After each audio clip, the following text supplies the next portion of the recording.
chief engineer on the port side of the superstructure. He interrupted our conversation to ask if I liked apple pie. One of my favorites, I said. Then step into the pantry and you'll find one freshly baked. They just put it in the fridge.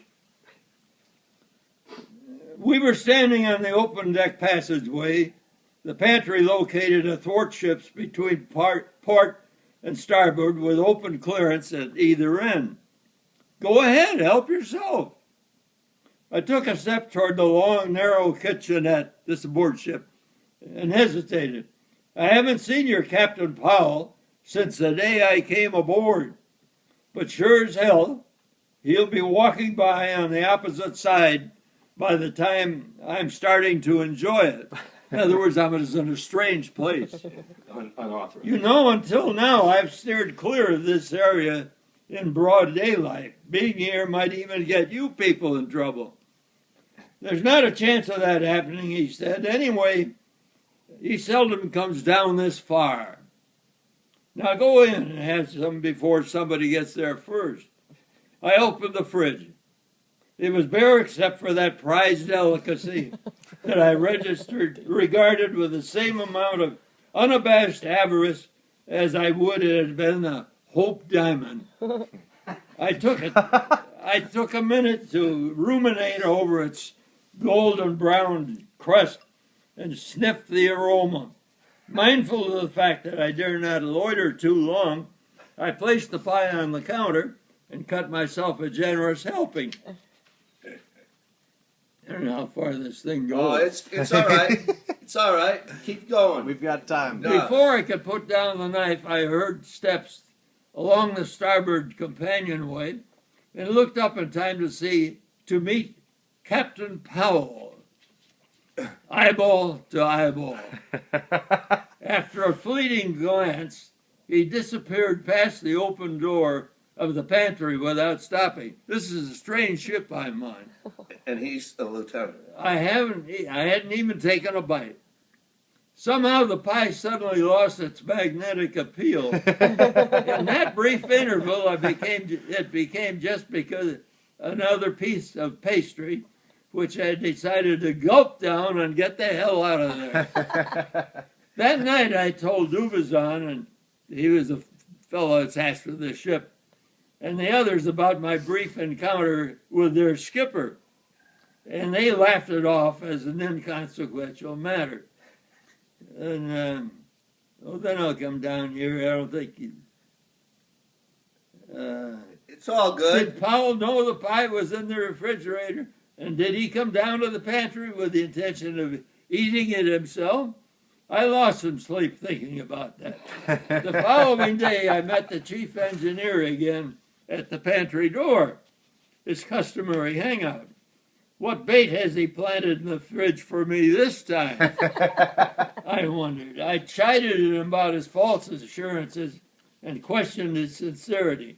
He maintained that he acted in good faith and seemed to genuinely regret placing me in a compromising position. Oh, before I forget it, the skipper wants to see you. Oh, no. Captain Lusty? Why would he want to see me? Maybe I have to stand relief. No, my boss, Captain Powell, with the ship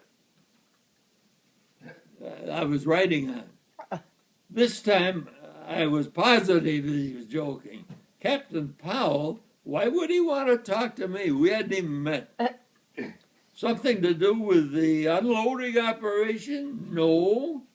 I'm pretty sure it's about the apple pie. The notion sounded so ridiculous, I didn't know how to respond to it. I can tell you don't believe me. I'm not kidding. I heard him ranting this morning. He wants you to come up to the office, his office, and make a damn fool of myself for your amusement. He laughed. He said, I tell you what I'll do. I'll bet you any amount of money you want to put up, and I guarantee I'm telling the truth. It's a rather convincing proposal, But here you are making money hand over fist, no place to spend it. You'll have to think of something else. Okay, Kelly, that's the way you feel about it. Let's see.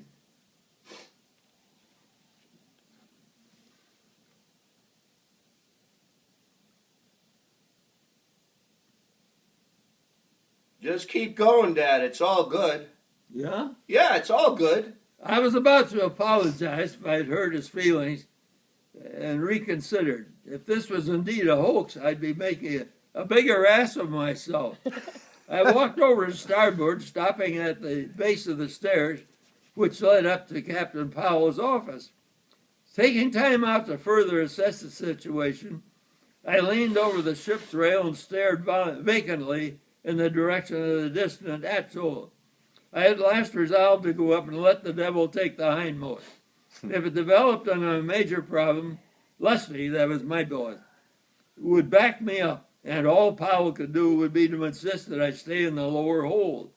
I took a step or two in the direction of the stairs, and out of the corner of my eye, I noticed a boat leaving Eniwetok, heading in our general direction. This is out in the middle of the Pacific. The other ships of the convoy were anchored some distance from us, and as the boat came closer, I was sure that it was bound straight for us. We had not communicated with shore parties for some time, so I assumed people were coming over to discuss unloading plans. If so, Powell would have to knuckle under and provide room for a conference. My curiosity aroused, I elected to wait until the boat arrived before making a move.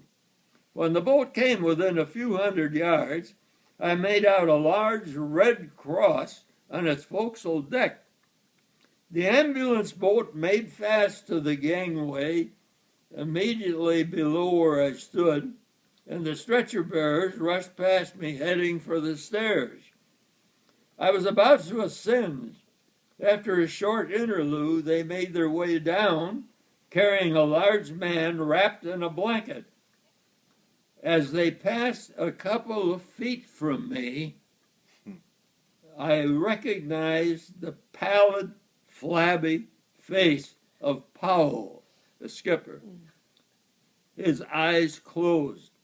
I stood dead still, never taking my eyes off the boat until it disappeared from sight. Word circulated that he suffered a stroke and would be flown to a hospital. My friend, Dubazan, who was first mate, was now automatically captain of the ship. That's the way to do it. It gets better. Keep going, Dad. It gets better. This isn't about the shark, though. No, that's fine. No, this is better. This is my favorite stuff. I like this apple pie. Keep going, Dad.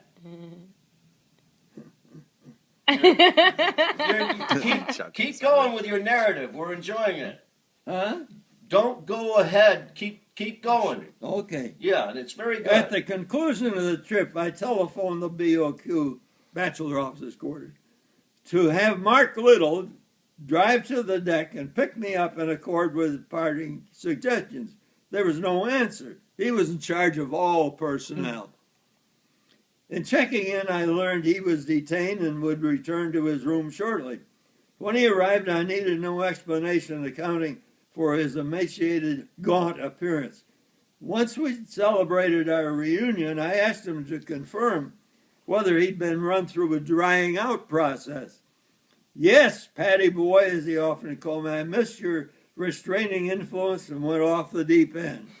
They put me in sick bay up at Aiea, and I just got back. Instead of recounting my experiences, which would have consumed a lot of time, I made further inquiries as to his treatment in the hospital. Well, they took care of me in great style. And most important, I had a good-looking nurse. But before I go on, I must tell you about my roommate. Quite a character. I was told he was captain of a cargo ship in the Pacific and had a heart attack. They flew him here from Eniwetok, A huge guy with a big nose as red as a beet. I couldn't understand what he was saying half the time, but he kept blubbering something about apple pie.